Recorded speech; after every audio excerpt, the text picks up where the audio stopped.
Hello guys, welcome to my channel LearnTech. This is Sandeep Cole here. Hope you guys are doing good. Today's video, I will walk you through BMC foundation data. We will see what exactly is this foundation data, how we create it in BMC Remedy, what is the use of this foundation data, and why we create it here. So this is what we will see in today's video. Okay, so let's get started.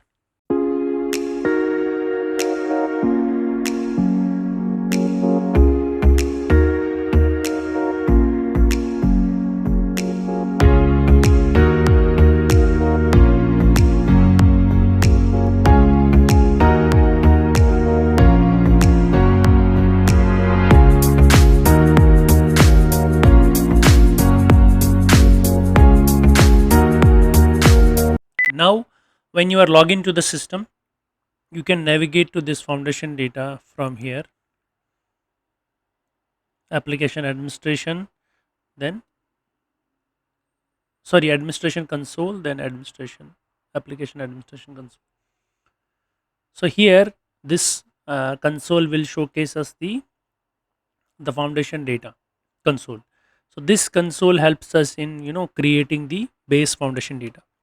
Now in my all videos which I have made on incident change in SLM or any other video, so we have been using this data consistently in every application, all applications which we are using. So this data is the base data. Now the foundation data which we create here is the master data which has been used across, or which is then used across applications. So before you start working on any application incident, problem, change, you need to build this foundation data. There are two ways. One is you create it through this console manually. The other one is to upload the foundation data through the templates, to the sheets. So what we will check here is the manual way of doing it. There is another way of uploading the data, that also we will take in some other videos.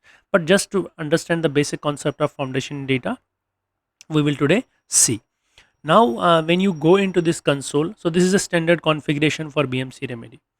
So what exactly is a foundation data? When you create a ticket into the system, we need to identify different aspects of the ticket, like for whom we are creating the ticket, and for which organization we are creating the ticket, which company we are creating the ticket, then who will work on the ticket, which department he belongs to, then what type of ticket this is. For example, this is whether this is related to some issues, or this is a new request. And if it's a new request, then what type of the request it is, whether it is related to email, like somebody needs an a new email account, or somebody needs a new laptop, or something else. Issues, like for example, what type of issue, whether it is related to an individual or his machine. For example, my laptop is not working, or related to some server. For example, the email server has some issues. So these categorizations, or this different type of information we need when you create a ticket. Otherwise there's no purpose of creating a ticket. So we need to identify that why we are creating this ticket, for whom we are creating this ticket, why we what type of issue is there in the ticket, or what type of request we have in that ticket, or and who will work on the ticket. This is what foundation data basically helps us in defining. So now if you go to this console standard configuration, so here you will see by default there is already a company defined. So I can define my own company here. I can create here, I can click on this link, and I can create my own company. So we will not be creating a new company, we will add the information in the existing company, but we can do that. So I can define my company here, I can give it a name of ABCD. Then what type of company this is, there are different types of companies. So we have customer, we have operating company. For any support operation you need to create the operating company. So operating company is a company which basically provides the operation. So we have to define the operating company. So let me not create a new company, let's go with the existing one. So existing, we have some default companies here. I will take this one, Calibro services. So now for the step one is to create an organization. So now if I click here, so it will open up a page for me, or a pop-up for me, to define the organization. So what exactly is an organization? A company, there are different departments, different sections. So a company is segregated in different or a multi-function, where you have different sections doing different things. So then you define these different sections. For example, in Calibro services, we have already added some information. So you can say human resources and information technology. Similarly, you can have sales, you can have some marketing, you can have some other department defined here. For example, I need to define here sales. So I will say sales is my organization, and department is, for example, sales and marketing. This is just an example, but in the real scenario it will be the exact department which company has. So this information, how we gather it? When we do the workshop with and our customer for whom we are implementing this, we do this workshop with them, we gather this information, and then finally it is either uploaded or it is created manually. Okay, so I'll say sales and marketing, so I will add the department. So this, you can see you get a message. So this has been added now. Now if you see here, I have this sales, and under the sales I have this sales and marketing department. So this is a subsection of the organization. So normally in medium scale companies, your organization and department will be same, but in higher sorry, in big scale companies, you will have definitely different organization or organizational units, or different sections of the company, and under that you will have different departments. So organizations are basically different units of a company. Okay, now this is the way you create an organization. Similarly, now once you create an organization, the step 2 is to create a location. So location, what exactly is this? Let me click on this first. Location is the physical location of your organization. So you have to define the physical locations. For example, somebody has raised a complaint that my laptop is not working. Okay, now how we will identify that where this person is located? So that will be defined through this location. So you will define a site or a building, the actual physical location, into the system, and then when you are creating a this one, you are creating a ticket, that time it will help you in identify the actual or physical location of the person. So for example, now for this company I need to define region, sub region. So currently, let's say this is America's side group, United States, and I will say some tech. Just a minute. So this is my site as Texas. So then I have to define street, country. Country will be United States. Then city. You can define your own city here. I think there's nothing here. I'll say, let me say Texas. And you can define your time zone of the location also. So we'll not do it. Let me add it. So this has been added successfully. So this is the location. I will show you later how we basically use this location. Now I have added this location. It will be available in my view. Now the support group. Support group is what basically is a group which helps us in resolving the different tickets, different cases. So you have to define a support group who provides a support to different people for different issues. For example, an issue related to payroll will go to a payroll support group. Issue related to HR will go to HR support group. Similarly, issue related to your sales will go to a sales support group, or any other department. So here, so for example, the company by default will be selected here. So you have to define support organization. Let's see what we have, values we have. So for example, we have front office, human resources, IT, manufacturing. So let me create an organization, support organization as sales. So support group names as sales group, Again, this information depends on customer needs and how he wants to set up. So this is not in our hand now. This is the support group role, whether this is a tier 1, tier 2, tier 3, or line of business or help desk. So let me say tier 1 and I will add it. Okay, now my organization is added, location, support group. Now I have to add a person. So people will help you in adding person to those support groups. So I can define a person here. It's not mandatory that we have to add a support person. You can add a normal person who, for whom you want to create a ticket also. So let me suppose add myself here. Let me give it a name. Then if I say support staff, yes, then I need to add this individual to a support group. But if I say no, it will become a normal customer. Then phone number I have to provide. So I will say unknown by default. You can use this option here. Then organization I have to define. Suppose sales and marketing.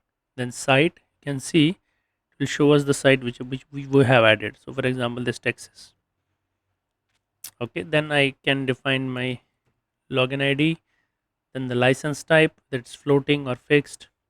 Again, licensing is something which is depends on what type of licenses you have. Then update permission groups. So here, because I have selected yes there, I need to assign this person to a particular support group.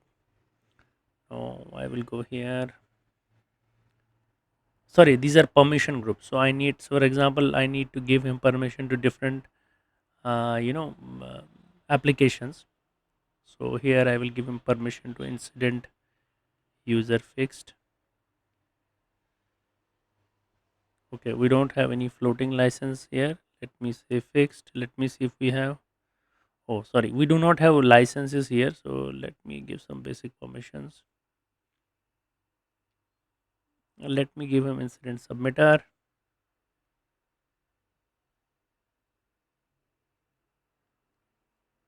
Okay, then uh, access restrictions. Okay, now go to the support group. So here I need to update support group role. So what we will do, we will add him to that support group which we have added as part of that support group configuration. Let me say sales sales group. Then whether he is a member or associate member. So member is the actual support group person. Then you can also define a functional role into the support group, whether what type of functional role he has, but this is not mandatory. So I'll showcase you what exactly. So for example, he's incident manager, support group lead, knowledge manager, foundation, support group admin, group manager. You can define these roles. Let me close this. Sorry. I have to add him.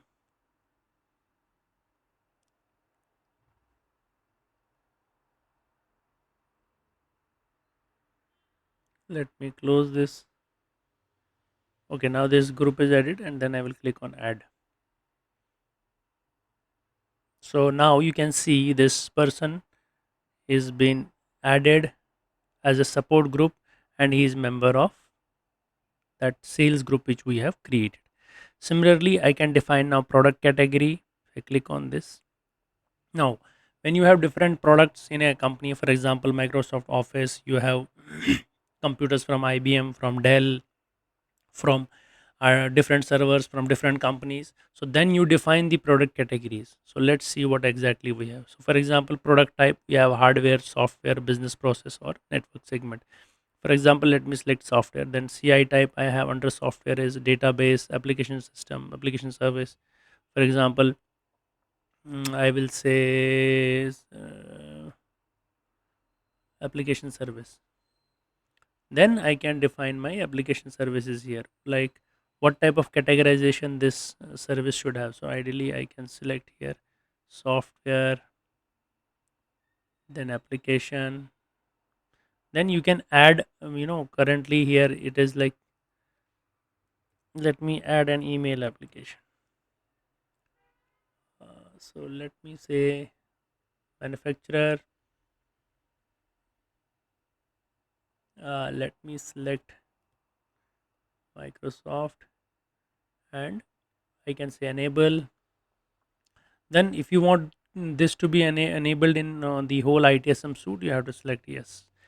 If you want to make this available for current company, which is Calibro services, it will be if you say all companies, it will be added to all the companies. Okay, so there is already an entry which is existing. So let me add something else. Email exchange.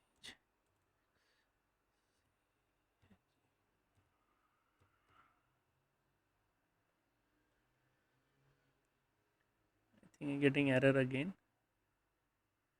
Oh, sorry. I need to select this product category from here, I think.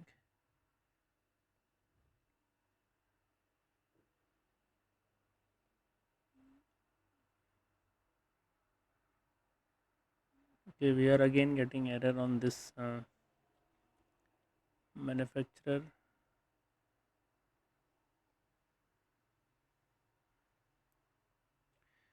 Let me say something related to test. Okay, so it has been added. So now next time that option will be available to me when I am defining the tickets. So that product category will be available to me for selection. I'll close this. Now the product category is related to particular product. Now similarly we have this operational category. Let me click on this. So when I clicked on this, so it will open up the operational category. So operational category is basically how you define your operations. For example, I'll give you an example here. For example, let me say we have options here like change, failure, request. So let's suppose I select request. So under the request, I have multiple type of options like account, backup, hardware, like account. Then under this account, I will select create, modify, remove. So when you want to, let's suppose you want to create an account, so you will select this category. If you want to modify an account, you will select this category. So similarly we have to define a different categorization. So for example, I want to request something for an email, so I will say request. Here categorization to, I will say email service.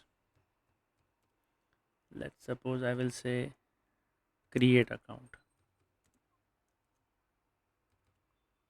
So when somebody has to create an now an email account, so he can select this category. Okay, I will add it.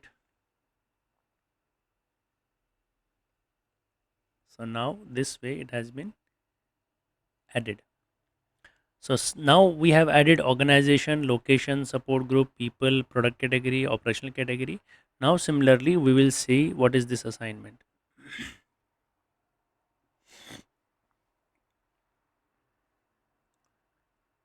Now you can see this assignment basically defines when ticket is created to whom it should be assigned. We can define it here. So for example, event for incident, we will select what is that infrastructure my incident owner. We will select this incident owner, and for other applications we also have options to select. So I will select incident owner here. Then I will define which group the ticket should go. For example, I wanted to select send ticket to my sales group, and then here I want to define, let's suppose, uh, change server,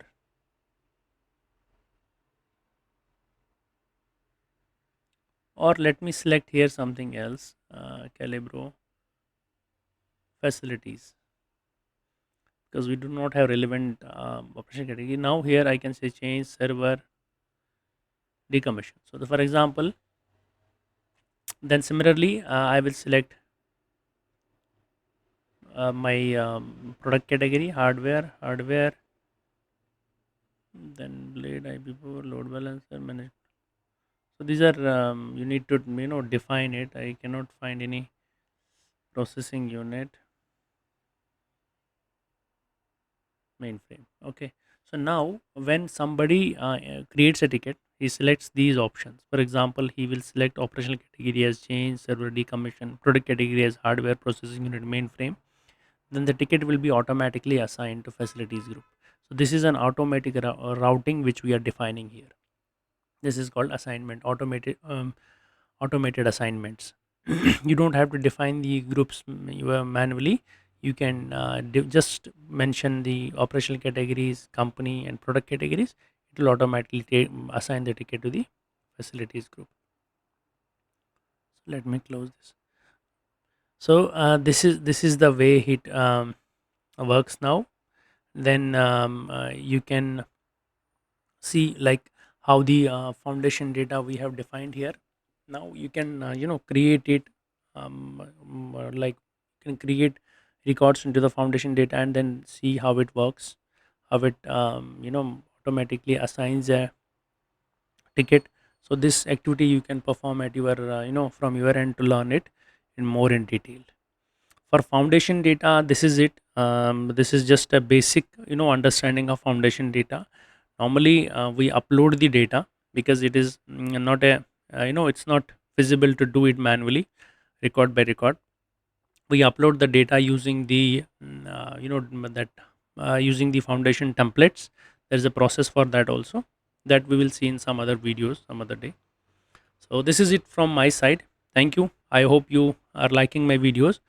Please subscribe to my channel to get notified. Also please press the bell icon so to get instant updates on all my latest videos. Okay, thank you. Thanks for your time.